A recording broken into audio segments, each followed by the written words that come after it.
All right, guys, just give you a little preview into what you're going to be watching and listening to today. When we said that Strong Dads were going to be out doing real life, we meant it. And in fact, this week, you guys are going to be blown away. Kyle is on a mission trip to Africa. And while he is in Africa, he is actually working with men and training them in firefighting. So this is the African Firefighting Missions group, okay? And one of the things that I challenged Kyle with, and he was on board, actually, he probably suggested it, was the idea of let's interview some dads over in Africa. And so what we're going to show you today is Kyle's interview with actually he's a gentleman who's part of this African mission, Firefighters Mission, but he was raised in Africa. And then he had the opportunity to come over to the United States. So he actually speaks pretty good English. He lived a number of years over in the United States, actually over in Colorado. And now he goes back and does a lot of the firefighting work back in Africa. So he's going to give us a great glimpse of what a man's role is, whether you're in the United States or whether you're in Africa.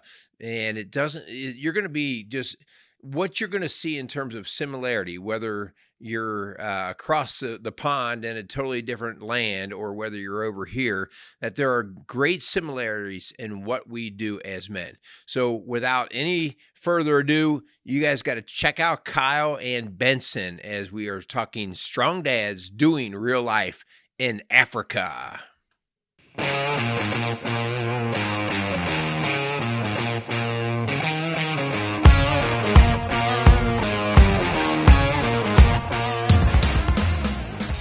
Strong Dads wants to thank Quality Auto Mart and Service for being a proud sponsor of the Strong Dads podcast. Started in 1985 and going strong for all these years. Recently, Quality Auto Mart has transitioned from owners of Mark and Nancy Repke to longtime employee Fred and Lorraine Venus. For all your automotive needs and golf cart needs, check out Quality Auto Mart, located across from Indian Lakes on Highway 46 outside of Batesville, Indiana.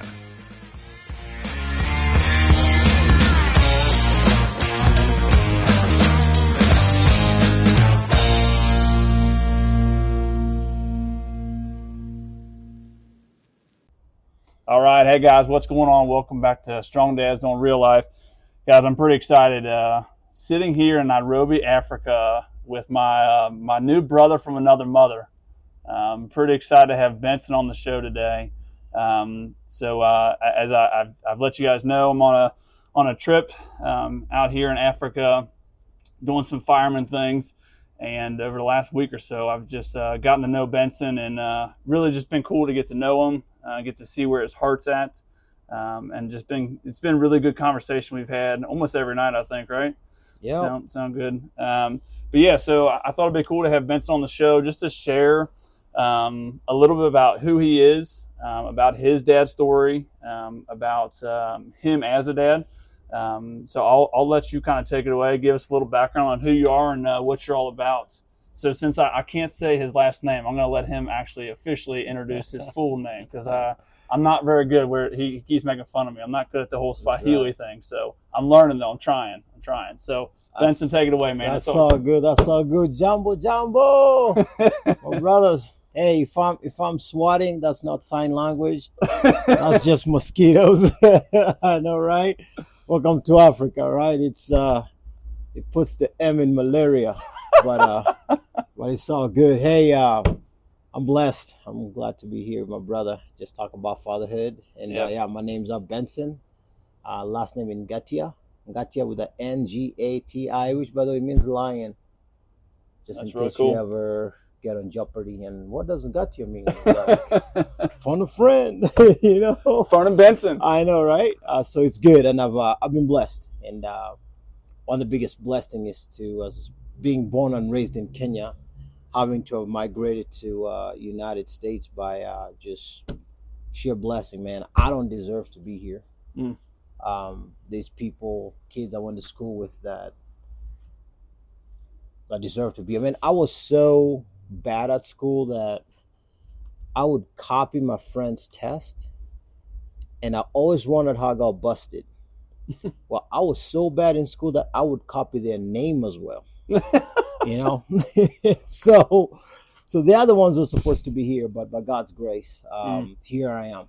Yep. So the question I've been asking is like, okay, God, you brought me back home.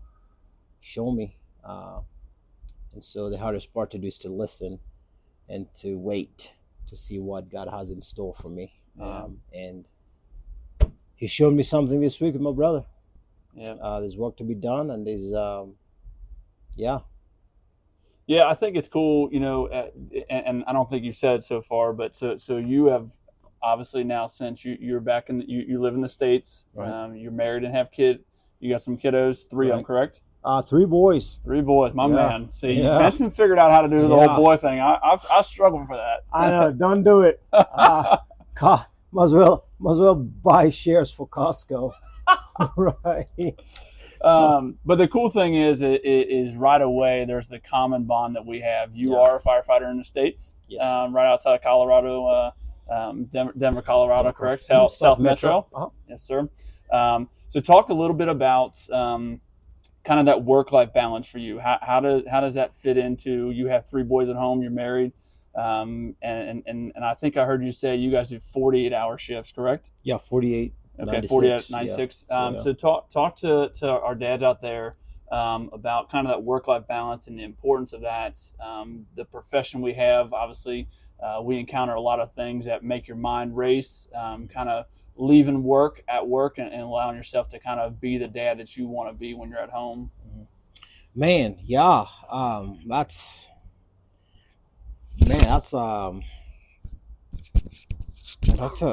a deep question. Just gonna try to figure out even where do you start with it. I'll tell you this. I hope he answers that question. Is I was on the wildland team for a minute and deployed a lot, and I think it was this summer. You know, when you're hanging out with your wife, you're about to go to bed, and she's like, "Hey, honey," and you're like, "Oh, she said the word. It's about 9 at night," and you're like, "Here we go." Yeah. You know, and it's like, you were gone all summer. I was like, nah, I deployed like 3 times. She's like, so she pulled the calendar and she's like, you were gone all summer, but like 2 weeks of the summer. I was like, yeah, I mean, made money. It was good, right? You know, went to Puerto Rico, you know. Yeah. And he said, your boys need you. Yeah. And it hit home so hard that I had to ask myself, why gain the whole world and lose my boys? You see, my oldest is 11 and my youngest is 4. And so far they're still attached. There's some form of an attachment to still the mother, who's still like the sole emotional provider, right? And all of a sudden, here comes my son, after my wife tells me I've been gone for like 2 summers. And here comes my son, is like, Dad, I just want you home, right? And this dream I had to like make all this money deploying just pretty much came to an end. Yeah. Right? I'm still involved with the wildland and not doing the earth stuff, but locally. But the idea of being gone for like 2 to 3 weeks, all the time, is just the way my son said it. Yeah. And now at 11, I mean, honestly, as I speak, he's like, I'm trying to figure out, man, how do I become that dad? You know, the line between like discipline and what do you call that, teaching? Discipline and like his experiential. You know, when they mess up, is like you learn. Like I'm having a hard time. Like, do I spank the kid? Can I say spank the kid? Yeah, absolutely. Is that good? All right. Yeah. Just not beat the kid, right? You know, do I spank him, or do I let reality or like experience, like with a balance of like, how can I love him? And so he can become a productive, you know, you got these young kids, they get hired in the fire department, right? And it's like, holy cow, they don't know how to use a mop. Right. I don't want my son to be that, right? Right. And so it's like, do I force him to mop right now, right? I mean, do I deploy and tell him, hey, you're 11 years old? It's like, man up. Right. And take care of the rest of your brother and your mother while I'm gone. Like, I'm out there providing for y'all. Yeah. And here, it's, bottom line is, here I am, and my world's being changed as we speak of how I do less. And I show up, especially to my oldest. Yeah. And I show up to him. He's like, how? Sorry you asked that question. But I'm in that part right now. How do I, even as we go back home in 3 days, well, you guys go tomorrow or the next day, but as I leave in like 3 days, I mean, when I get there, do I hug him? Right? Like, do I hug him for like, what's up? So Holmes, I mean, do I grab him and kiss him on the cheek? Yeah. Right? Like, do I hug the rest first and I hug him last, or do I hug him first? And you're saying that because you're just trying to make him, turn him into a man, right? Yeah, but also I'm just trying to be, man. It's like no code. Out there, right? That's true. Yeah. You know, like AutoZone.com. You know, here's how you're a perfect dad. Right. I literally, I'm in that zone right now. How do I show up for my son? Yeah. Especially the oldest one. Did I answer your question? Yo, absolutely. And Benson, I don't want to completely change the subject. It's all good. So you know, I could find a fireman in the States, right? Right. But I wanted to talk to you because of where you came from, where you're at, and where you want to go. This week, we collectively, you and I and everyone else on this trip have experienced things, whether it be just in the community, whether it be on the training grounds with African firefighters. Right. And man, I have learned so much from them. I have learned so much from you, and thank you. Getting the opportunity to change my mindset has been huge for me. So I would like to kind of to turn a little bit to your experience here in Africa, because you're from here, as you said at the beginning, and you have moved away. And now you're kind of back. Can you just go into a little bit of what that's been like for you? Just a little bit. We were doing a dance party, and you were saying, "I love my people." Right. And just the joy that you can clearly see it's the excitement that it brings you. Can you give some of our strong dads some insight into the people that live here in Africa? Because I've gotten to experience a little bit of it, just a sweet taste of it, right, for a short time. You come with a completely different perspective, and I would love to just see what it is about the people that you are from that people in the rest of the world need to know about. Man, I mean, shoot, you have some questions that it's like your little girl saying, "Hey, Dad, where do babies come from?" You're like, how do I answer that? Right? It's so deep, but yet like how, you know what I'm saying? Or like, what came first, the chicken or the egg? Right. Like, God created the world. It is here's how I'll answer that. Scripture talks about the man that found what's the word I'm looking for? Like, found the gems, found let's call it gold, right? Found a field of gold. He went and sold everything and bought that land, right? You're like, where are you going with this? I know, I'm thinking about it. You found that this week. Yeah. Right? Yeah. And you're willing to do whatever you gotta do to always have that. Yeah. So for whoever's gonna have a chance to listen to this, I say find it. My own bias, my own thing is like, find that person that looks different than you. right?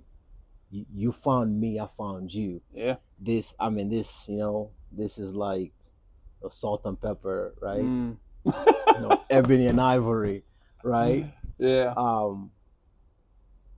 This is gonna be an experience that I'm never gonna forget. Yeah. You're never gonna forget. Never. Right? Because it changed to be in my country, my people, and you come and say, Benson, teach me. Yeah. That's an opportunity I don't get in the States. Right? But you come in as a privileged white male that loves Jesus. Right? And say, I'm a privileged brother because I live in the United States, right? Mm-hmm. We make more than 80%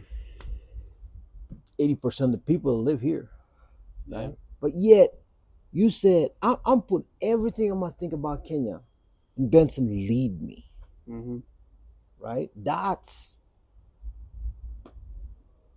So find that person. Yeah. You know about Africa? Find an African. Find the Kenyans. I mean, Africa is what, 3 times bigger than like United States? I'm sure in Ohio you can find a brother out there somewhere. And humble yourself to say, hey, tell me about you. Tell me about your people. Tell me about your home. Yeah. As a matter of fact, take me to your home. Yeah. Could be as far as Africa. Could be as far as their home. Yeah. Or even more or else, your home. Yeah. Right? Yeah, it's been crazy. Just I've told many people that I've come in contact, whether it be firemen or just in the community, that I have yet to meet a culture that is more inviting than your people. And right. it is so cool because the welcoming of a handshake is everybody here. Oh, it's right. almost, it's so commonplace. It's so maybe I'm incorrect, but it's ingrained in your culture too. Right. That sense of we're just 2 human beings talking, right? That is something I have greatly appreciated, and I have picked up on maybe more than anything else. Right. And I think it's been very eye-opening to me because I think sometimes in America we get stuck in this mindset that our way is the best way and it's the only way. Right. And to your point, just getting out of my comfort zone and there's this sense of pride that you carry with yourself because we live in America and we're privileged in that regard, right?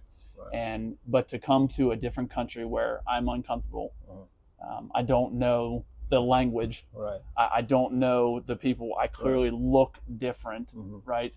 But understanding that at the end of the day, we're just 2 brothers talking, right? That's all it is. Straight up. I have been humbled by you, and I hope there's been something mutually, on your end of it. Just the ability just to ask questions about your culture, because it's very easy, as you guys know, when someone asks questions about you, it's easy to talk about it, right? It's easy. It is. Yeah. And it's fun, right? You get those release of the endorphins, like, you get the dopamine hits. Like, I get to talk about your land and your people and how cool that is. But for me, I want to learn about that, right? Right. We always say, like, Kenyans, like Africans in general, we Americans, you have the clock, and Africans, we keep the time. Yeah. You see what I'm saying? And the mutuality, is that even a word? Sure. The mutuality, we'll go with it. It's Swahili. It's Swahili. Yes. Yeah, watch all of you taking your Googles. You're like, right? Yeah. You have to type in Swahili to actually, right? The mutual is the same. The mutuality is the same, right? Yeah. Because you humbly asked me, Benson, how do you say hello? Yeah. You know what I'm saying? You didn't critique, well, these people drive on the left or we drive on the right or whatever. You're like, hey, whatever. You trusted my guidance. Yeah. In that sense. Yeah. Right. But yet you gave me a platform. Yeah. To speak something so dear and near. Near and dear. Near and dear. Yeah. Well, we're on the other side of the world, so words That's do true. change. Yeah. I don't know. You guys can see the equator is like right here, right? Dear, near, and dear. Um, you gave me permission, Yeah. humbly wise, for me to speak uh, by asking me questions. Like Benson once is like, that's where I went to school. That's the stadium I went to. That's where I met my first girlfriend. Don't tell my wife that. It's like that's where we got chased by cops, or that's where I got beat up. You know what I'm saying? It's like that's the tallest building in Nairobi. Don't cross over here because we're crossing, and you're busy looking at the right side. I'm like, bro, look at the left side. You know what I'm saying? Cars come the other way around, right? Yep. So it's great when I get to shine on that. Right? Yeah. It's great to give me a chance to show you, like if you came and worked with me in my station right now, you'd be like, I could totally see how Benson functions now, because you met 100 Bensons today, right? Yeah. But in Denver, it's just me, right? So your context is just me. So you come here, as I said, it's like, hey, Benson, no, Benson, right? And you met me. My English, my accent is like, I'll be dang, all of y'all sound the same, right? It's just a confession of like the uncomfortableness. Like you and I, there's a Kenyan, and we're like, and you're like, hey, Benson, what's Jumbo? It's hello. It's right. Yeah. It's so mutual. Yeah. That now you and I can go run a structure fire, and now I believe you got my back. Yeah. And you believe I got my back. Yeah. You see what I'm saying? Oh, So it means that. Yeah. I mean, shoot, take it to just same community. Could be even in your stations, right? How do you truly have your brothers, sisters back? Is by this. Yeah. Right? That relationship. Like, I get to know you. You get to know me. You get to know about my boys. Yeah. Right?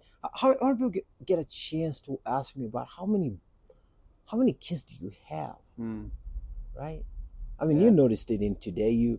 Mostly in America, you're like, people are like, hi, and they move. Here you're like, how's your day? They're like, let me tell you my day. You're like, well, and not only that, but it's here, right? I know. And we just keep going back. I love it. And then all that goes like, where you going? Try to like get away. He's like, let me tell you about my day. He's like, man, he's like, when I was 13, you're like, oh, you're 40. He's like, oh my gosh, I gotta go. They're like, drink some tea, right? Yeah. It is that. So how do we have each other's back? Yeah.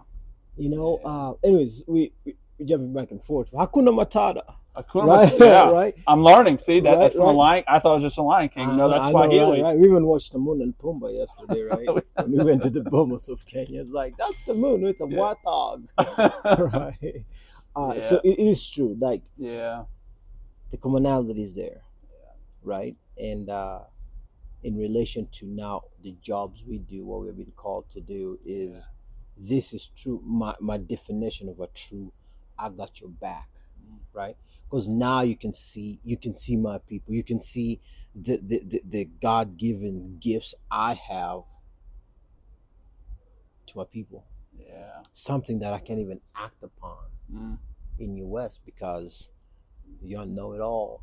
Yeah. Right? Yeah. I get to my people who crave for, they crave for the like fine, take them a pair of gloves. They got 2 different gloves from different companies and they have holes, but like, I've never had gloves before. Thank you. I'm like, for real? Yeah. Now we get to share that together. Anyways, man, it's So and you obviously know it as a firefighter, the why is always the big question, right? Yeah. So I can teach anybody to throw a ground ladder. I can teach someone to go into a house and search, right? Right. But if we don't truly grab a hold of the whys and why we're doing it, it's not personal then. Right. Why are you the dad that you are to your kids? Wow, man, that's whoo. We're talking to strong dads, right? I know, right? Because no one's asking you to be a perfect dad, right? Right. But why are you that dad? Man, can we order some chai, please?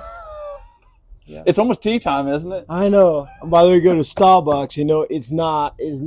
You'll be like, can I get a chai tea? It's chai means tea in Swahili. So I always love for Starbucks. I'm like, hey, big voices, can I get a tea? You know what I'm saying? Yeah. Just say tea. Just say chai. It's one word. Oh, one word, camera. Wow. It's called being hyper. What's that question again? Why? Why are you the dad that you are to your boys? Man. Drawing from your personal experience as, we talked a little bit about your dad experience. Yeah. I'll tell you why. You'll notice 99.9% of Africans, Kenyans are like, let me tell you a story. You're like, just get the point. I can't. In December of 1995, my dad sat me down. It was December, cold. We just landed from Kenya. We landed in the US. Sat me on the table, and there was $5,000 on the table. And she said, son, don't ever forget your God. He said, son, sky is your limit. And he said, son, don't ever forget where you came from. Mm. And he said, son, from this day on, I can no longer hold your hand. I was 15 years old, 15. Say, I can no longer hold your hand because you know more being in the United States for a day than I'm ever going to know for the rest of my life. Wow. Now, my dad's a retired FBI. We lost him a few years ago.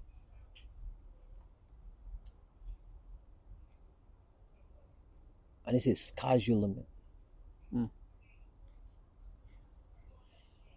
20-some years later, I can't even do math. I'm 43. Minus 15, whatever those 20s are, right? 20, right? Yeah, something like that. Something in the 20s. So between 25 and 30. Just say it in Swahili, no one will even know. I know, right? I know your guys will probably Google it. So you should probably do the math, right? Sky is a limit. Don't forget your God. And then never forget where you came from. Mm.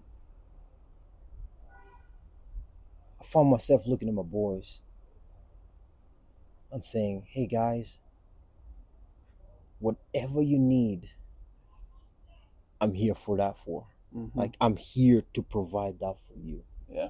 And I find myself the why, the thrust, or the force of working hard, or it's for them. It sounds very cliche, but I get it. Yeah. At 15 years, what my dad was telling me. Yeah. Now I get it. It's like, I go to work and it's like, I'm doing this for my kids. I even come into Kenya. I'm looking at what else. When you say don't never forget your people. Why in the world is it 28 some years later? I'm in Kenya asking, how the heck did I land back here? Yeah. And what's my calling now back to my people? Mm. Why do you God take me through pastoral education, graduate level work? I mean, I pastored for 15 years, for crying out loud. Right. And here I am, like, humping hose and, like, getting calluses because now I'm throwing ladders. I'm like, what the crap? Right? Right. But yet it's like, why am I back here? It goes back to my boys. It's a weird, I don't know how to explain it. Goes, no, it's spot on. It just goes back to my boys that it feels everything I give. Mm. Is this idea of like, I want to set up my boys. Mm. Now, I will throw a caveat there, because if me and my wife are not right, then we shortchange our kids. Mm. And I know we're talking to dads here. We're talking possibly to single men as well, single dads. Yeah. I can't fault you for that. Mm-hmm. But I know if I ain't straight with my wife, my kids will suffer for that. So I want to do my best to treat my queen, because that translate to how my boys grow up. Mm-hmm. Secondly, I give everything to her, which automatically gives everything to my boys. Yeah. And now that an older son at 11 years old, I mean, as I said earlier, 20 minutes ago,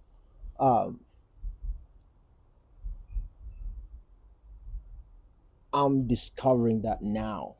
So as I go back to, actually, we're meeting in Pennsylvania for like Thanksgiving, then go to Denver. Yeah. Right?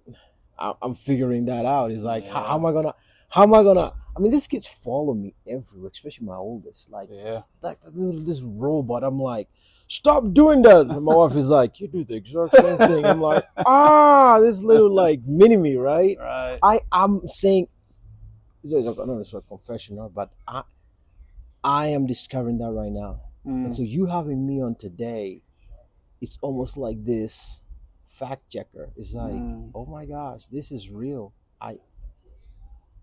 Yeah.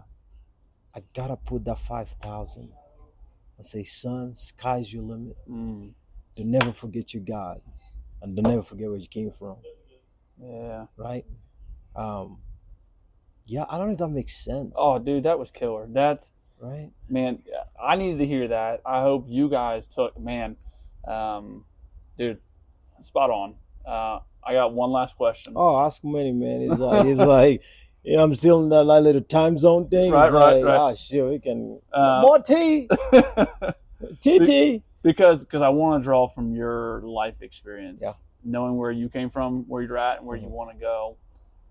You know, in America, for whatever reason, being a man, we talk about all the time on the show, being a man is how many trucks you have in your, according to society, right? How many trucks, Right. how big's your truck, how big's your bank account, how big's your house. Right.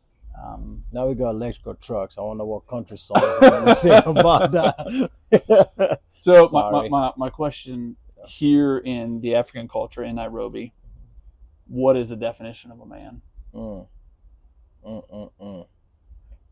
Man, I wish Jose was here, right? I wish I actually had a male figure that doesn't have it's like a split personality, a split cultural context. You see, I've already lived in the United States. So Correct. literally, Yeah. I do this. Is like, I got to put my Kenyan lenses on. Right. Then it's like, I got to take them off. I got to put my American lenses on. Sometimes I got to put both. And sometimes I got to take all of them out. Yeah. So that's a very, it's a question that could be hard for me to respond to because of those lenses, right? Yeah. If it's just an American, then I'll have that answer. If it's Sure. just a Kenyan, I'll have that answer. But the two lenses. Now I'll tell you this. I think it's general. Men here have a role and responsibility to provide. That we can all agree on. Yeah. At what extent do I provide that I never spend time with my queen? Right? Yeah.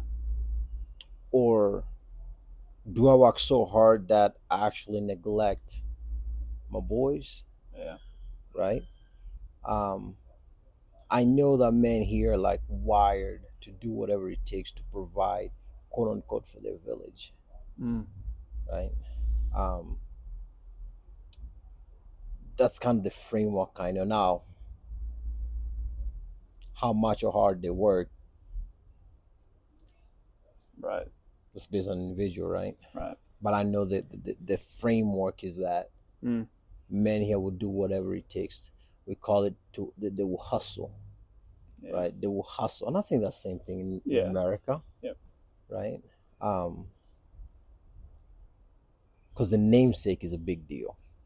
Yeah. Right? The namesake, to have a legacy. Yeah. It's a big deal. Yeah. Right?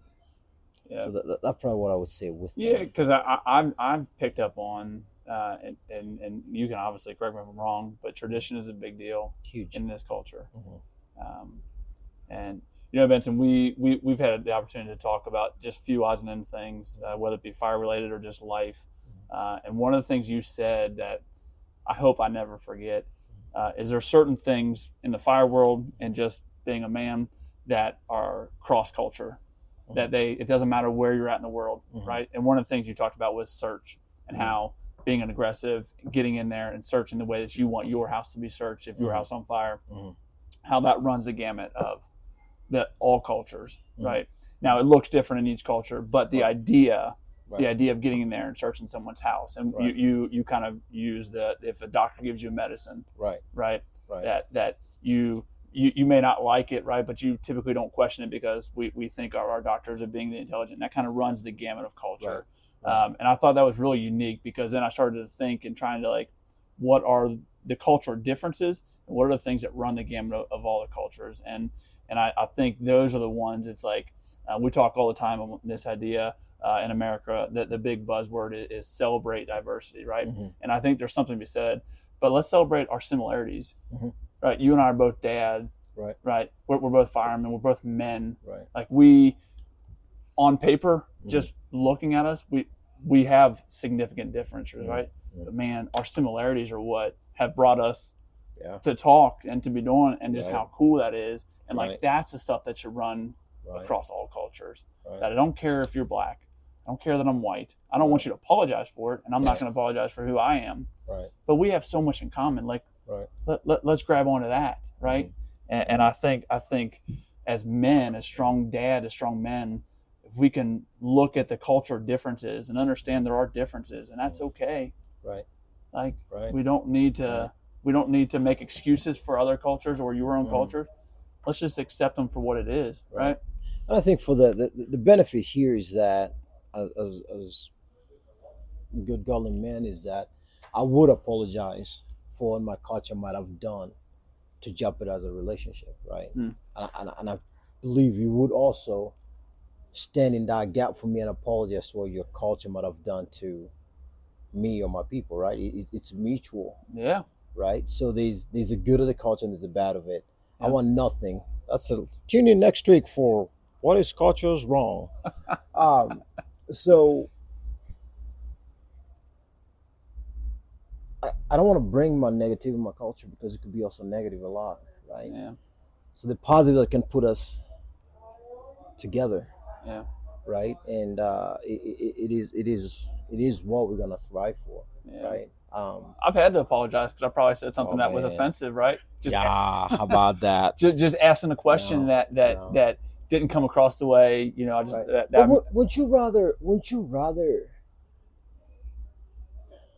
I call it the sixth sense, right? You ever driven a car on a red light, then you're just jamming your tunes, the lights go green, and it's like, oh, it's time to go. And right before you get your foot off the brake, another car just zooms, and you're like, whoa, I almost got hit. It's almost like the sixth sense was there to tell you just keep your foot on the brake, right?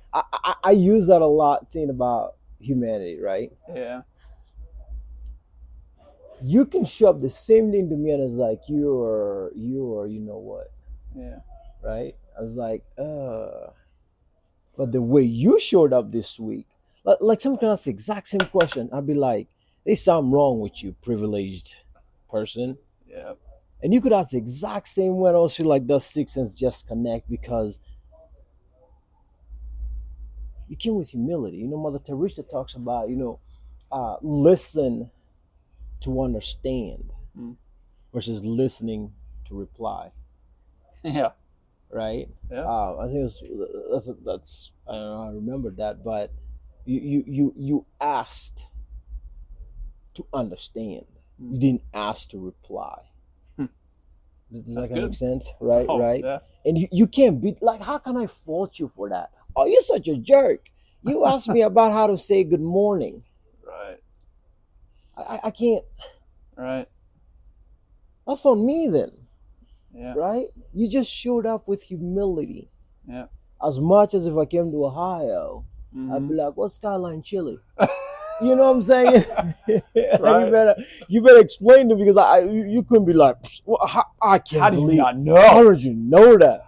Right, Right. right. Because I Yeah. just never seen a hot dog with chili together and cheese on top of it. Right? It's just like, But it's so good.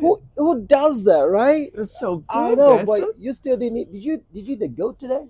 I've eaten a lot of things. I don't know what it was, but it was some Fair of it enough. was really good, and some of it. I did eat some Skyline chili, so we were even. Right? I'm saying, like, what did I just eat? That's where it's at. Yeah. Right? You're right. That commonality, Yeah. and you have you have asked to understand, but not necessarily reply. Mm. You see, That's so good. and that's where it's at. Yeah. Right? Love it. Nice. That's good stuff. Yeah, man.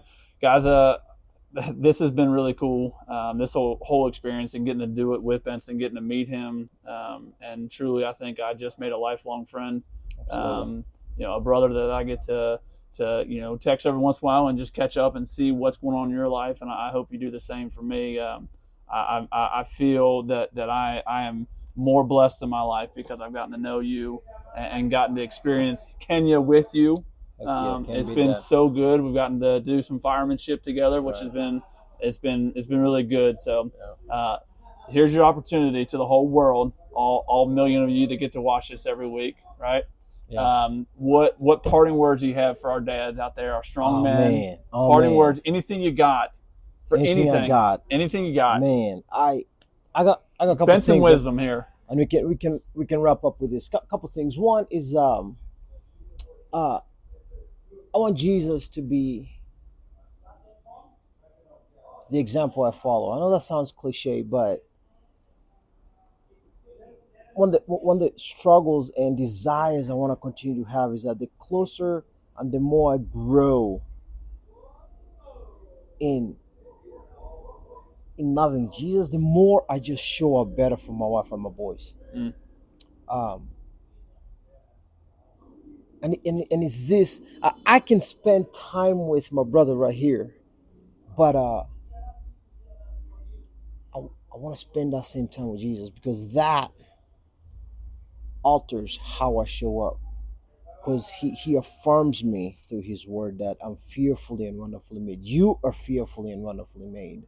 In Philippians, that he who began a good work in you will continue until the day of Christ Jesus. So whatever is going on in your fatherhoodness, I'm not a good dad, I'm not a good husband, God started something in you. Mm. And the calling of his life, the calling in your life is not going to be done till God's done with you. Does that make sense? Oh, yeah. So age, that's my biggest fear. Age is no fear, because God has put a calling in you. If it's to be a dad and an effective dad, it's to be a husband and an effective husband, that calling is in you, and God's not going to be done with you till he's done with your calling, right? Iron sharpens iron, so as man sharpens man. I cannot do this dad thing by myself. I mean, put Kenya, put US away, but raising boys, raising kids, oh my gosh, I can't do that without my brother, without each other. It's that's the African, we joke about it takes a village. It's true, it takes a village, right?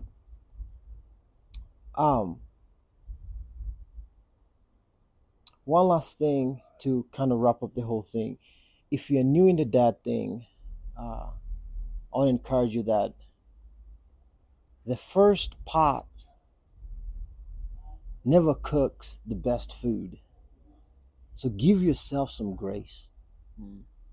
That if you're new into this, or if you're old into this but kind of got caught up in yourself, that you forgot about your role and responsibility as a husband and or as a father, give yourself some grace, because that first pot doesn't cook the best meal. You're gonna get seasoned. And my prayer is that we become seasoned. that we become the best dads and the best husbands. Because God's going to call you back to what the plan He had started in you. Yeah. Amen. Dude, killed it. I love it. I'm so pumped that I got to know you this week. Same here, brother. Yep, it's been good. Stay tuned, guys. We're putting shows out every week. Put some comments in the down the comment section. Let us know what you think about Benson. So throw some Swahili words in there if you don't Hakuna mind. Matata. Hakuna Matata. Yes. Hey, bro. Yes. I love you. Right, man. All day. Yes, sir. Pamoja. Yep. Pamoja. See you guys. Go out there and meet some strong dads. All right, how do you turn this thing off? Go. Casey's is a premier garden center and gift shop located in Lawrenceburg, Indiana. Casey's offers a wide selection of plants, landscaping materials, home and garden decor, and gifts for every occasion. Casey's is committed to providing exceptional service, a unique shopping experience, and value to every customer. Stop in and see what makes Casey's so unique. Located at 21481 State Line Road, Lawrenceburg, Indiana, or call 812-537-3800. Let Casey's help you add beauty to your home.